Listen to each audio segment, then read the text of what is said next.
Voilà, bah bonjour, nous sommes à la place de l'Opéra. Donc la manifestation d'Inda a été interdite. Donc il est 17h moins 10. Il y a quelques femmes, des gilets jaunes qui étaient venues rejoindre, faire une conjonction. Donc voilà, ben, elle va être sûrement, elle va pas, ils vont pas la garder longtemps, mais bon, c'est toujours ça. Et voilà, ils vont la garder en tout cas. Moi j'ai fait la vidéo. Vous regardez arrestation d'Inda, voilà, place de l'Opéra. Donc il y a un monsieur qui veut parler. Bonjour, c'est quoi ton prénom? Bonjour, c'est Sacha. Sacha, c'est un bon Sacha Bosniak. Voilà, je suis gilet jaune depuis le premier jour. C'est un mouvement qui m'a inspiré, qui a montré le voie. Attends, je vais me mettre là. Mets-toi à main droite, le micro il est dans ma main là. Parle mieux, on t'entendra mieux comme ça. Ok, donc je dis encore, je m'appelle Sacha Bosniak.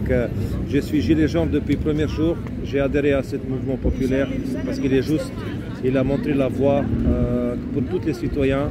La voie, donc il montre le mal, le vrai mal que les gens, millions de gens qui souffrent aujourd'hui, encore plus, pire qu'avant, qu'on a commencé notre mouvement. Donc malheureusement, Gilets jaunes, c'est pas fini. Il reste encore des braises. Les braises, c'est nous qu'on vient de temps en temps. Il y a des gens qui viennent chaque samedi. Moi, je ne peux pas, malheureusement, parce que je travaille. Voilà, c'est ça. Mais quand je peux, je m'échappe. Et le jour J, tu seras là, quand il faudra tout sortir. Bien sûr, il faut venir, il faut soutenir. On est le café de la paix, là, il nous parle de guerre, on est devant le café de la paix. Tout va bien ici à Paris, tout va bien. Et tu connais Alain Bozaric? Bien sûr, c'est mon compatriote. Voilà, c'est ton compatriote. J'ai vu, c'est triste pour ses filles. Voilà. C'est la honte. C'est la honte. Lui, ses deux enfants ont disparu. Alain Bozaric, il était là aussi. Il était là aussi, Alain Bozaric. Donc ses filles ont disparu de l'ordinateur. Il y en a une qui a 18 ans, ils ne savent pas où elle est. Ils ne la trouvent pas, alors qu'il a le livret de famille. Et des belles filles, ils se demandent où elles sont, mortes, pas mortes. Et il combat. Je l'ai eu au téléphone vendredi, il va loin, il a un petit livre et puis il va faire du porte-à-porte pour raconter son calvaire et pour vendre son livre 10 €, quelque chose comme ça. Non, voilà. Parce que j'ai pas vu, c'est mon compatriote, j'ai vu dans son livret de famille. Eh ben, ah oui, mais lundi tu travailles, donc je donne rendez-vous. Lundi, ça c'est autorisé. Lundi, place d'Enfer Rochereau, pour ceux qui ne travaillent pas, pour les enfants aussi. Oui, c'est à 14 h d'Enfer Rochereau. Mais là, ils annoncent de la pluie. Couvrez-vous, équipez-vous. Pourquoi quoi? C'est pour les enfants, pour la loi Evras. Vous savez? Voilà, vous savez. Donc il y a une dame qui est journaliste aussi qui est là. Je te filme pas, je filme ton téléphone, elle est gentille, elle fait du vélo. Regardez, elle a une belle tête, elle est gentille. Voilà. Donc voilà, alors fini, parce que je t'ai coupé, on va me dire que je coupe. Moi je suis pas journaliste. Il y en a qui me disent mais tu coupes la parole. Je sais pas, est-ce qu'on arrive. Moi je suis de la rue, Il y en a qui m'ont dit arrête. J'ai viré quelqu'un dans son... Tout le monde n'a pas le même niveau, tu fais avec ton cœur, c'est l'essentiel. C'est ça, c'est ça. Et moi j'ai pas... Si tu me secoues, j'ai pas de carte de parti qui tombe par terre de la poche. Tout à l'heure j'étais, après ça, ce que je voulais faire, j'ai fait la manif Inda. Après j'ai fait Philippot parce que je savais qu'il partait là un peu plus bas au Palais Royal. J'ai fait le départ, je les ai rattrapés, j'ai fait 1 heure là-bas. Et après je vais rattraper les gilets jaunes. Et je regarde mon collègue Fredo Xoderf qui est en direct là-bas. À 16 h, ils avaient fini la manif, alors que d'habitude, on finit à 18 h. Donc le parcours était peut-être trop rapide. Donc moi, je me retrouve là, je suis revenu là. Et je crois que je vais partir à la Nation parce qu'il y a encore la suite. On continue, on lâche rien. La journée n'est pas finie. Voilà, exactement. J'ai commencé par, justement avec des patriotes, ensuite je suis venu ici. Voilà. Vas-y alors. Monsieur termine son discours. Voilà, fini ton discours là. Oui, il y a des choses, bien sûr, j'ai dit ça. Tu n'étais pas dans l'armée ou quelque chose, toi? Si, j'étais à Yougoslavie. Voilà, je sais, moi tu sais, je suis empathique. Je ressens toutes les choses, 40-50 taxis. Quand je prends un légionnaire dans mon taxi, je lui dis t'es pas dans la Légion, toi, le gars il me dit si, comment tu sais? Voilà, je lui dis parce que c'est imprimé au fond de lui. Lui, il s'est battu aussi pour son pays, hein, c'est ça. Exactement. Voilà. Moi aussi, j'ai vécu un petit peu de la guerre. Après, t'étais jeune. J'étais obligé de quitter, sinon j'étais obligé d'aller faire nettoyage en Bosnie. Voilà, une politique extrémiste. C'est ça. Aujourd'hui, ça avéré que tout ça, c'était inutile de détruire, de se tuer. C'est ça, on monte les uns contre les autres, toujours pareil. Nous sommes tous des frères ex-yougoslaves, nous sommes tous des frères. C'est ça, bravo. Voilà. Il faut trouver des solutions pour vivre en paix comme à l'époque. Et là, dur, il faut laisser ces générations qui ont vécu partir.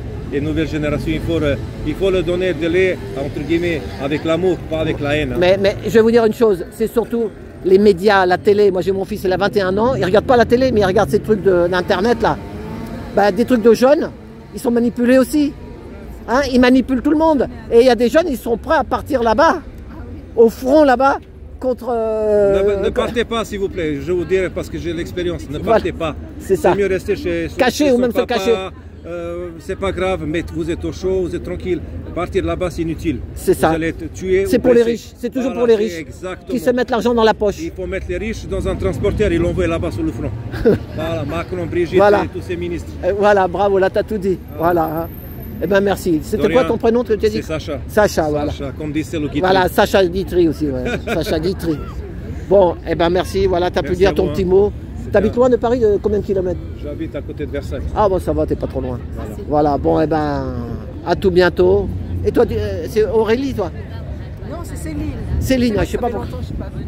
Voilà. Parce que je suis dans d'autres causes, voilà. Il y a toujours des causes. Les causes, ce sera toute notre vie. Il n'y a pas de chômage pour les causes, malheureusement. C'est ça. Comme dit Nadia Merani, on se bat contre la justice, contre les opprimés. Voilà. Hein, c'est ça. Tout à fait. Et on se retrouve. C'est ça, pour le peuple. Voilà. Tout à fait. Aujourd'hui, effectivement, je suis venue en soutien pour toutes ces femmes courageuses qui dénoncent un système malveillant. C'est ça, les criminels, quoi. C'est des criminels. Quand je suis arrivée, malheureusement, il y avait la police qui était là, qui était en train de disperser. Voilà, c'est ça. Et j'avais pas eu d'autre occasion de venir. Aujourd'hui, je voulais venir et là, malheureusement, ça a été annulé. Voilà. Ça a été la garde à vue. Pourtant, il me semblerait qu'il y ait eu... il y a une demande d'autorisation. Il y a une demande d'autorisation. Oui, elle a fait la demande, mais eux, ils n'ont pas tenu. Enfin, elle a envoyé, puis ils n'ont pas répondu. Ni oui, ni non. C'est ni oui, ça veut dire ni oui, ni non, donc elle vient. Sauf que. Ah oui, ni oui, ni non, ça veut dire que c'est pas interdit. C'est ça. Sinon, ils auraient pu dire non. On comprend bien le français. Voilà, c'est que. Ouais, on peut se permettre mais... de venir. Ben non. Le principal, et toi, ils ont enlevé la sono. Elle disait la sono c'est à moi, non, elle sera plus en sécurité au commissariat parce qu'ils veulent pas de sono pour pas faire de bruit. En plus, tu as vu, il y a une fête là-bas, donc. Oui, il était là, Malonda aussi, voilà. Et ils étaient une quinzaine de policiers pour quelques femmes, toutes innocentes. Oui, pour cette bonne fête de femmes aujourd'hui, c'est 10 mars. C'est ça, 8 mars. Pour embarquer les gens. J'aurais préféré que ça soit la journée des enfants. C'est ça. La journée des enfants, parce que tout le monde, on les protège pas, les adultes ne protègent pas leurs enfants. Lundi, il y a ça, il y a la grande manif à Denfert-Rochereau. Ça ne devrait pas être une seule journée, c'est tous les jours. C'est l'avenir de l'humanité et on les sacrifie les enfants. C'est ça le pire. Ouais, mais tout est corrompu. Ils tiennent le monde. Pardon? Comme ce n'est pas indiqué, cette manif. C'est pas indiqué? Non, pour l'instant, elle ne pouvait pas l'indiquer puisqu'elle n'avait pas encore l'accord. Elle ne peut pas envoyer les gens. Nous, on est venus quand même parce qu'on depuis le temps, mais. Ah oui, Denfert-Rochereau. Normalement, oui, mais il va pleuvoir pour un parapluie. Parapluie, hein. Voilà, parapluie. Quand il y a des grosses manifs, des fois, nous les gilets jaunes, gros anniversaire, grosse mobilisation, il pleut. C'est la fête à la grenouille. Donc nous on est équipés, si tu es équipé c'est bon, tu prends des bottes en caoutchouc et puis tu viens pour les enfants. C'est la cause. Ça s'appelle bénédiction de Dieu, il a pitié de nous, il nous envoie de l'eau. C'est ça. Il lave la saleté qui est ici partout dans la rue. Il faut le voir comme ça, c'est pour ça qu'il ne faut pas se démoraliser. C'est ça, c'est ça. Mais un jour ou l'autre, de toute façon, qui veuille ou qui veuille pas, ma femme elle suit des trucs sur internet très haut, des gens qui savent beaucoup de choses. Un jour ou l'autre, ça va tomber, ils le savent de toute façon. C'est le peuple, mais bon, ce qu'il faut, c'est pas remettre des corrompus, des pourris, des gens, des politiques qui restent là pendant 40 ans, qui s'en mettent plein la farfouille, les poches. Oui, ça, mais là, ça commence à bouger, ça. Oui, ça bouge, même pour les mamans, là, ça bouge. Mais bon... on doit passer par là, il y a un nettoyage qui doit se faire. Il faut se fatiguer, c'est ça, le nettoyage. Exactement. Donc, il faut savoir... profond dans la société française. Mais une société qui ne fait pas attention à ses enfants, c'est une société qui s'en va une au fond. Société malade. C'est ça. Et effectivement, je pense qu'au niveau de la France, bon, il n'y a pas que la France, on l'a vécu lors de la crise Covid en fait. On a bien vu que les Français étaient sous le choc. Ils ont été choqués, traumatisés. Ils sont sortis de cette crise traumatisés. Et quand des gens sont traumatisés, comment ils réagissent après? Ils sont comme hypnotisés, anesthésiés. C'est ça. Bien dit, monsieur Alain. Les gens sont hypnotisés. Hein. Voilà. Quand monsieur Jacques Long il a tombé ici, il y avait la crise ici. Voilà, c'est ça. Il était hypnotisé. Voilà, il a tout filmé. Oui, mais les gens n'ont pas de réaction. Et c'est la raison pour laquelle on voit tous ces gens autour de nous qui ne réagissent pas. C'est ça. Parce que c'était trop fort. Ils se disent, je ne peux rien faire, je continue ma vie, ça ne m'intéresse pas, ça ne m'atteint pas. Et ils se sont dissociés. Il y a une dissociation des émotions. C'est ça. Ce qui fait que Bah, c'est des robots. C'est ça. Et les robots, qu'est-ce qu'on peut faire des robots? Ben, les robots, on les commande. C'est ça. On leur dit ce qu'il faut faire. C'est ça. On leur envoie les messages pour qu'ils... On les manipule. C'est ça. Et on les contrôle. Bah, nous, tu te rappelles les gilets jaunes? Vous êtes manipulés Oui, c'est ça. par les médias télé. Et oui, il n'y a pas que, mais bon. Et tout En ça plus, les pour- politiques, t'imagines la politique? Oh, ben il est là aussi. Et tout ça pour dire, Pardon? Ben, ils sont... Ah non, ils sont arrivés tôt, ils sont partis. Nous, on va à la Nation, tu vas venir avec moi, on va y aller. Il y a à Nation, il y a un truc qui paraît là-bas, ils sont partis à Nation. Ça fait 1 heure, ils ont eu de l'avance. Aujourd'hui... et tout ça pour dire, Alain, que lorsqu'on maintient des gens par la peur, le traumatisme, on peut faire d'eux après tout ce qu'on veut. Et tu vois, parce que tu vois la crise Covid, au nom de la prévention, on a mis en place ce programme EFAS, programme, c'est-à-dire espace de vie, attends, si tu peux m'aider. Ah, c'est un nom. Ouais, je sais pas. Espace de vie relationnel, affective et sexuelle. Ah oui, c'est ça que ça veut dire. Un programme au nom de la prévention, un programme qu'on a mis en place dans les écoles dès l'âge de 4 ans, soi-disant pour leur bien-être. Hein. Mais tu sais, c'est complètement faux. C'est un programme qui est trompeur. Parce que c'est un programme, normalement, l'espace de vie sexuelle, c'est de l'ordre de l'intime. C'est du privé. Et lorsque l'on enseigne ça à l'école, ça veut dire qu'on ne va pas tenir compte des besoins psychiques de l'enfant. C'est ça. Et quand on ne tient pas compte des besoins psychiques de l'enfant, qu'est-ce qui se passe? Les enfants vont sortir de là traumatisés. Ils vont faire n'importe quoi après, il y en a, ils vont faire. Traumatisés. Et voilà. Tu vois, de même, quand on place des enfants abusivement à l'ASE, l'ASE, hein, L'ASE, ouais. Voilà. Redis-moi encore, ASE. AS, association Non, du c'est pas l'association. de l'enfance, il y a l'enfance. Assistance sociale à À l'enfance. l'enfance, voilà, c'est ça. Voilà. Mais il y en a, il a dit assistance, souffrance à l'enfance. Voilà, c'est ça, c'est plutôt ça. Et moi, je dirais effectivement que certains de ces enfants qui sont placés abusivement, certains ou beaucoup, sortent de là traumatisés. C'est ça. Tu vois, donc, tu vois, traumatisme. Ah ben, crise Covid, toutes les guerres, tu vois bien après les guerres, les populations qui sont concernées, elles sortent de là traumatisées, angoissées. Donc, après, il y en a qui boivent, il y en a qui prennent de la drogue, il y en a qui... ben, voilà. donc on est dans une société, après la crise Covid, c'est la même chose. On voit que les Français sont sortis traumatisés sous le choc. Et tu vois, donc la société est de plus en plus malade, avec des gens traumatisés. Comment tu veux que des adultes traumatisés protègent leurs enfants? Ils sont en incapacité de protéger leurs enfants, parce que même projettent toutes leurs peurs, leurs angoisses sur les enfants. C'est ça. Donc qu'est-ce que tu veux faire avec une société malade? Une société malade, on la manipule, on la contrôle. C'est ça. Et je vais aller plus loin, je vais poser la question à savoir, est-ce que certaines de nos élites, de ces élites qui dirigent le monde, est-ce qu'elles-mêmes n'auraient pas vécu ce même schéma de construction psychique, maltraitance, traumatisme, dissociation des émotions? C'est ça. Tu as tout dit.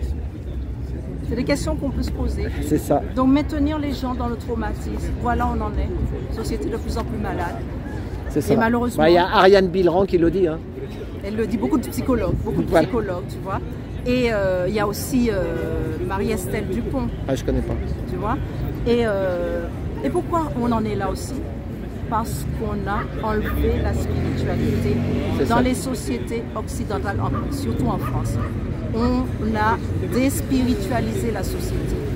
Il faudrait revenir à notre spiritualité, la remettre au cœur de la société. C'est ça. Pour qu'on puisse s'appuyer sur des valeurs morales, telles que l'empathie. Comme ils disent, Jésus sauve. Il y en a qui...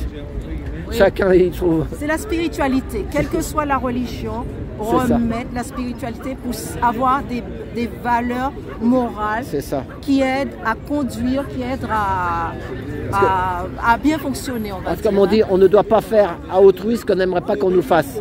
Mais pour le faire à autrui, c'est qu'on leur a fait. Il faut être malade. Voilà. Il faut être déconnecté. C'est ça. Et pour donc, pour désenfanter des... Ok, c'est vrai que l'ASE, des fois, il y a des parents qui boivent, qui tapent leurs enfants. Des parents qui c'est pas tout. Voilà, on va pas dire qu'on va tout mettre à la poubelle. Mais quand on voit des mamans comme Linda, comme Stéphanie, comme beaucoup de mamans, comme Gaëlle maman, Bien sûr. Et ben moi, pour moi, elles ont leurs enfants sont malheureux. Ils vont sortir à 18 ans. Quand ils sortiront de là, mais ils seront perdus. Ils détruisent les enfants. C'est ça. Et c'est une fabrique, pour moi, c'est une fabrique d'enfants traumatisés. C'est ça. Tu vois? Et donc ramener la spiritualité, pour finir, ramener la spiritualité pour qu'on s'appuie sur des valeurs comme la bienveillance, c'est ça, le partage, enfin tout, et puis l'amour aussi surtout. C'est ça. On remet de l'amour partout. Voilà. Aimer son prochain. Aimons-nous les uns les autres. Merci. Voilà, bah merci. Voilà, hein. Ce sera surtout pour les enfants en fait. Voilà, c'est ça. On pense aux enfants et on se doit de les protéger. Bah merci. Allez, et ben bon week-end. Merci d'être venu. Merci. Voilà, et ben à tout bientôt. Merci pour tout. Et